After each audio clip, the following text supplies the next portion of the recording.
परमेश्वरसँग शान्तिको कदमहरू। पहिलो कदम परमेश्वरको उद्देश्य शान्ति र जीवन। परमेश्वर तपाईलाई प्रचुर मात्रामा माया गर्नुहुन्छ र तपाईले अनन्तको शान्ति र जीवनको अनुभव गरेको चाहनुहुन्छ। रोमी 5:1 यसै कारण विश्वासद्वारा धर्मी ठहरिएर हाम्रो प्रभु यीशु ख्रीष्टद्वारा परमेश्वरसँग हाम्रो मिलाप भएको छ। त्यसैगरी यूहन्ना 3:16 भन्दछ, किनभने परमेश्वरले संसारले यस्तो प्रेम गर्नुभयो कि उहाँले आफ्नो एकमात्र पुत्र दिनुभयो ताकि उहाँमाथि विश्वास गर्ने कोही पनि नाश नहोस् तर त्यसले अनन्त जीवन पाओस्। त्यसैगरी यूहन्ना 10:10 भन्दछ, चोर त चोर्न, मार्न र नाश पार्न मात्र आउँछ, तर म त तिनीहरूले जीवन पाउन् र त्यो प्रशस्त मात्रामा पाउन् भन्ने हेतुले आए। परमेश्वरले हाम्रो लागि योजना गर्नुभएको शान्ति र प्रशस्त जीवन किन धेरै जसो मानिसहरूमा हुँदैन? दोस्रो कदम समस्याहरू हाम्रो विभाजन। परमेश्वरले हामीलाई प्रशस्त जीवन पाउनका लागि आफ्नो स्वरूपमा सृष्टि गर्नुभयो। उहाँले हामीलाई रोबोटहरू जस्तो स्वचालित रूपमा उहाँलाई प्रेम गर्न र उहाँको आज्ञा पालन गर्न बोलाउनु भएन। परमेश्वरले हामीलाई इच्छा र छनौटको स्वतन्त्रता दिनुभयो। हामीले परमेश्वरको आज्ञा उल्लङ्घन गर्ने र आफ्नै इच्छाअनुसार चल्ने छनौट गर्यौं। हामी आज पनि यो छनौट गर्छौं। यसको परिणामस्वरूप हामी परमेश्वरबाट अलग हुन्छौं। बाइबलले भन्दछ रोमी 3:23 किनभने सबैले पाप गरेका छन् र परमेश्वरको महिमासम्म पुग्नबाट चुकेका छन्। र त्यसैगरी रोमी 6:23 भन्दछ, किनकि पापको ज्याला मृत्यु हो तर परमेश्वरको सित्तैको वरदान ख्रीष्ट यीशु हाम्रो प्रभुमा अनन्त जीवन हो। यो चित्रमा देखाए अनुसार एकपट्टि एउटा डाँडापट्टि मानिस स्त्री र पुरुष छन् जो मानिसको स्वभाव नै पापी छन् र अर्को डाँडा पारी परमेश्वर जो पवित्र हुनुहुन्छ। यसमा लेखिएको छ हाम्रो रोजाइले परमेश्वरबाट टाढा गराउँछ। तेस्रो कदम हाम्रो प्रयास परमेश्वरसम्म पुग्ने। मानिसहरूले आफू र परमेश्वर बीचको यो खाडललाई जोड्न धेरै तरिकाले प्रयास गरेका छन्।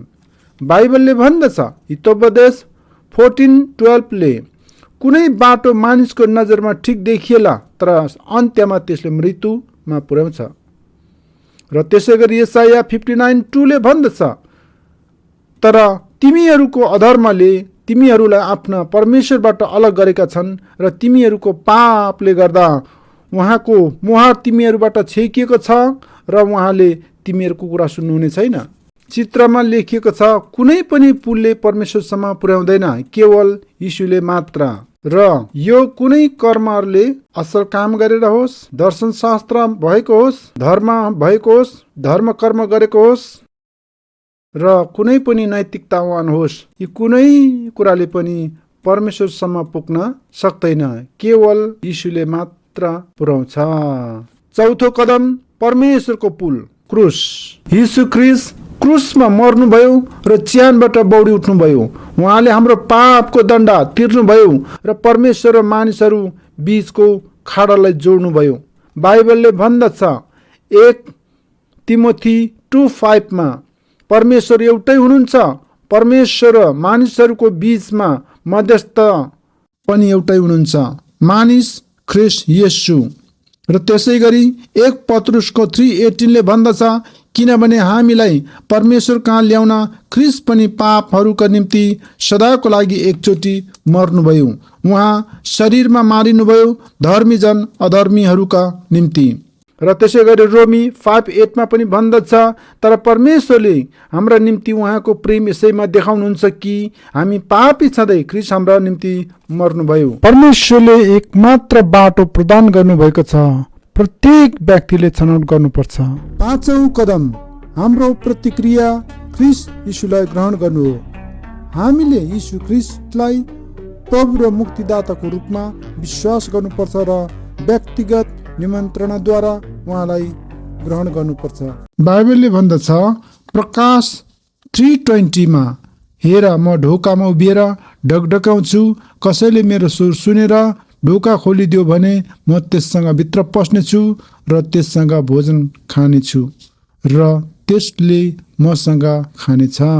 त्यसै गरी यूहन्ना 1:12 भन्दछ, यूहन्ना 1:12 भन्दछ, तर जतिले उहाँलाई ग्रहण गरे र उहाँको नाउँमाथि विश्वास गरे उहाँले तिनीहरूलाई परमेश्वरको सन्तान हुने अधिकार दिनुभयो।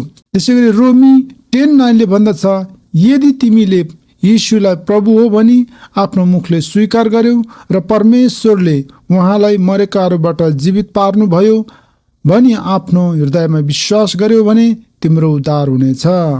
यो चित्र अनुसार तपाईँ कहाँ हुनुहुन्छ?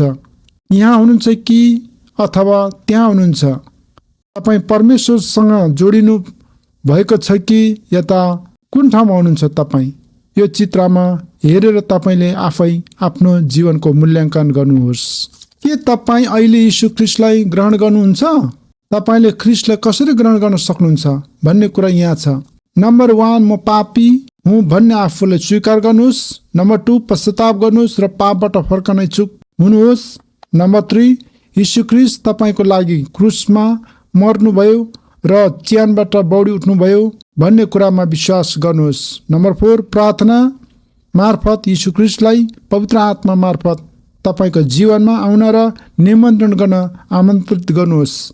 उहाँलाई प्रभु र मुक्तिदाताको रूपमा ग्रहण गर्नुहोस्। प्रार्थना कसरी गर्ने? परमेश्वर बाबा, मलाई थाहा छ कि म पापी हुँ, म मेरो पापहरूबाट फर्कन चाहन्छु र म तपाईँलाई क्षमा माग्छु। म विश्वास गर्छु कि यीशु ख्रीष्ट तपाईँको पुत्र हुनुहुन्छ। म विश्वास गर्छु कि उहाँ मेरो पापहरूको लागि मर्नुभयो र तपाईँले उहाँलाई जीवित पार्नुभयो। म उहाँलाई मेरो हृदयमा निम्त्याउँछु र मेरो जीवनको नियन्त्रण गर्ने अनुमति दिन्छु। म यीशुलाई मेरो मुक्तिदाताको रूपमा विश्वास गर्छु र आजदेखि उहाँलाई मेरो प्रभुको रूपमा पछ्याउँदछु। यीशुको नाममा आमेन। परमेश्वरको आश्वासन, उहाँको वचन। यदि तपाईँले यो प्रार्थना गर्नुभयो भने वचनले भन्दछ, रोमी 10:13 को वचनले भन्दछ, किनकि प्रभुको नाउँ पुकार्ने हरेकले उद्धार पाउनेछ। के तपाईँले यीशु ख्रीष्टलाई आफ्नो जीवनमा आउन हार्दिक अनुरोध गर्नुभयो? उहाँ अहिले कहाँ हुनुहुन्छ? उहाँले तपाईँलाई के दिनुभएको छ?